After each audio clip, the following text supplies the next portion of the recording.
Hello friends, ധാരാളം ആരോഗ്യ ഗുണങ്ങൾ അടങ്ങിയിട്ടുള്ള ഒന്നാണ് നമ്മുടെ വാഴക്കൂമ്പ്.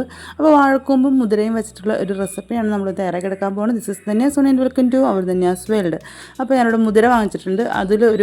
ഒരു കപ്പ് ഒരു ഗ്ലാസ് മുതിര നല്ലപോലെ കഴുകി കുക്കറിലോട്ട് ഇട്ട് കൊടുത്തിട്ടുണ്ട്. മുതിര വേവാൻ കുറച്ചധികം സമയം എടുക്കും. അതുകൊണ്ട് തന്നെ കുറച്ചധികം വെള്ളം നമ്മൾ ഒഴിച്ച് കൊടുക്കണം. അതിനുശേഷം വിസിലടിച്ചതിന് ശേഷം പിന്നെ ഒരു 15 മിനിറ്റോളം ലോ ഫ്ലെയിമിൽ ഇട്ട് കൊടുക്കാം. മുതിര അത്യാവശ്യം നല്ല രീതിയിൽ വെന്ത് വരണം. നമ്മൾ ഇവിടെ നിന്ന് സൂപ്പർ മാർക്കറ്റിൽ നിന്ന് വാങ്ങിക്കുന്ന മുതിര ആയതുകൊണ്ട് ഇതിലധികം കല്ലോ കാര്യങ്ങളോ ഒന്നുമില്ല, വളരെ ക്ലീൻ ആയിട്ടുള്ള മുതിരയാണ്. അപ്പോൾ അതിലോട്ട് വേണ്ട ഒരു മീഡിയം സവാള ചെറിയ പീസാക്കി കട്ട് ചെയ്തെടുത്തിട്ടുണ്ട്. 2-3 പച്ചമുളക് എടുത്തിട്ടുണ്ട്. അതുപോലെ കുറച്ച് വെളുത്തുള്ളി എടുത്തിട്ടുണ്ട്. അതുപോലെ ഒരു 1/4 കപ്പ് നാളികേരം കൂടി നമ്മൾ എടുത്തിട്ടുണ്ട്. കറിവേപ്പിലും കൂടി ഇടണം. അപ്പോൾ കറിവേപ്പില നല്ല ഫ്രഷായിട്ട് ഇവിടെ വന്ന് പൊട്ടിക്കാമെന്ന് കരുതി. അപ്പോൾ ഇതിൻ്റെ കൂമ്പാണ് പൊട്ടിച്ചെടുക്കേണ്ടത്. ഇപ്പോൾ ഞാൻ ഓൾറെഡി പൊട്ടിച്ച് അത് വളർന്ന് വരുന്ന കാരണം കൊണ്ട് ഇതിൻ്റെ സൈഡിലുള്ള 2 പൊട്ടിച്ചെടുക്കുന്നുണ്ട്.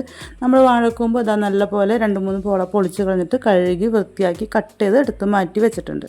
നമ്മുടെ ചാനൽ ഇതുവരെയും സബ്സ്ക്രൈബ് ചെയ്യാനും തൊട്ടടുത്തുള്ള ബെൽ ബട്ടൺ ഓൾ എന്ന ഓപ്ഷൻ കൊടുക്കാനും മറക്കരുത്. അപ്പോൾ നമ്മുടെ മുതിര അത്യാവശ്യം നല്ലപോലെ വെന്ത് വന്നിട്ടുണ്ട്. വെന്ത് വരുന്ന സമയത്ത് ഇതിൽ വെള്ളം ഉണ്ടെങ്കിലും കുഴപ്പമൊന്നുമില്ല.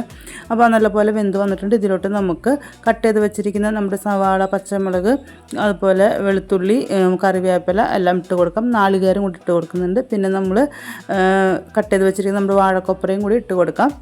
നമ്മുടെ വാഴക്കൊപ്പര ഞാൻ കട്ട് ചെയ്തിട്ട് ഫ്രീസറിൽ വെച്ചിരുന്നപ്പോൾ ജസ്റ്റ് ചെറുതായിട്ട് കളർ മാറി വന്നിട്ടുണ്ട്. അപ്പോൾ ഒരു ദിവസം തോരനുണ്ടാക്കി, അപ്പോൾ 2-ാമത്തെ ദിവസമാണ് ഇതുണ്ടാക്കുന്നത്. അപ്പോൾ അതാണ് എൻ്റെ ചെറിയൊരു കളർ വ്യത്യാസം കാണുന്നത്. അപ്പോൾ മുതിര വെന്ത് വന്നപ്പോൾ ഒട്ടും വെള്ളം ഉണ്ടായില്ല. അതുകൊണ്ട് ഞാൻ അതിലോട്ട് 1 ഗ്ലാസ് വെള്ളം കൂടി ഒഴിച്ച് കൊടുത്തിട്ടുണ്ട്. ഇനി നമുക്കിത് അടച്ച് വെച്ച് ഒരു വിസിലടിച്ച് കഴിയുമ്പോൾ നമുക്കിത് ഓഫാക്കി കൊടുക്കാവുന്നതാണ്. നമ്മളിതിലോട്ട് ഉപ്പ് ഇട്ടിട്ടില്ല. അപ്പോൾ ഉപ്പ് വേണമെങ്കിൽ ഈ സ്റ്റേജിലൊക്കെ ഇട്ട് കൊടുക്കാം. വിസിലടിച്ചതിന് ശേഷം നല്ലപോലെ ആവി പോയതിന് ശേഷം കുക്കർ തുറന്ന് നോക്കാം നമുക്ക്. ഇനി നമുക്ക് മറ്റൊരു പാത്രത്തിലോട്ട് 1 ടേബിൾ സ്പൂൺ വെളിച്ചെണ്ണ ഒഴിച്ച് കൊടുക്കാം.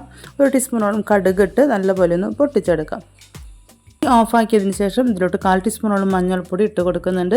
തീ ഓഫാക്കാൻ കാരണം ഈ ചട്ടി അത്യാവശ്യം നല്ലപോലെ ചൂടായി നിൽക്കുന്നുണ്ട്. ഇനിയിപ്പോൾ അത് എന്താ പറയുക, നമ്മൾ പൊടികൾ ഇട്ട് കൊടുത്താൽ പെട്ടെന്ന് കരിഞ്ഞു പോകും. അത് കാരണം തീ ഓഫാക്കിയതിന് ശേഷം എരിവിന് ആവശ്യമുള്ള മുളക് പൊടിയും അതുപോലെ തന്നെ ഒരു 1/2 ടീസ്പൂൺ ഗരം മസാലയും കൂടി ഇട്ട് കൊടുത്ത് നല്ലപോലെ ഒന്ന് മിക്സാക്കി കൊടുക്കുന്നുണ്ട്. അപ്പോൾ നമ്മുടെ വെന്ത് കഴിഞ്ഞ കൊപ്രയും എല്ലാം ഇവിടെ സെറ്റാക്കിയിട്ടുണ്ട്. ഇത് നമുക്ക് ഇതിലോട്ട് ഒഴിച്ച് കൊടുക്കാം. ഇനി നമുക്ക് തീ കത്തിച്ച് കൊടുക്കാം. അതിനായിട്ടുള്ള ആവശ്യത്തിന് വെള്ളമൊക്കെ ഒന്ന് കുറുകി ഇട്ട് കൊടുത്ത മുളക് പൊടിയും ഉപ്പും എല്ലാം അതിലോട്ട് സെറ്റാവുന്ന വരെ അത് കഴിയുമ്പോൾ നമുക്ക് തീ ഓഫാക്കാവുന്നതാണ്. അപ്പോൾ വളരെ ടേസ്റ്റായിട്ടുള്ള തനി നാടൻ മുതിരയും കൊപ്രയും ആണ് നമ്മളിന്ന് വെച്ചിരിക്കുന്നത്. നിങ്ങളും തീർച്ചയായിട്ടും തയ്യാറാക്കി നോക്കുക. ഇഷ്ടപ്പെട്ടെങ്കിൽ ലൈക്ക് ചെയ്യാനും കമൻറ്റ് ചെയ്യാനും ഷെയർ ചെയ്യാനും സബ്സ്ക്രൈബ് ചെയ്യാനും മറക്കരുത്.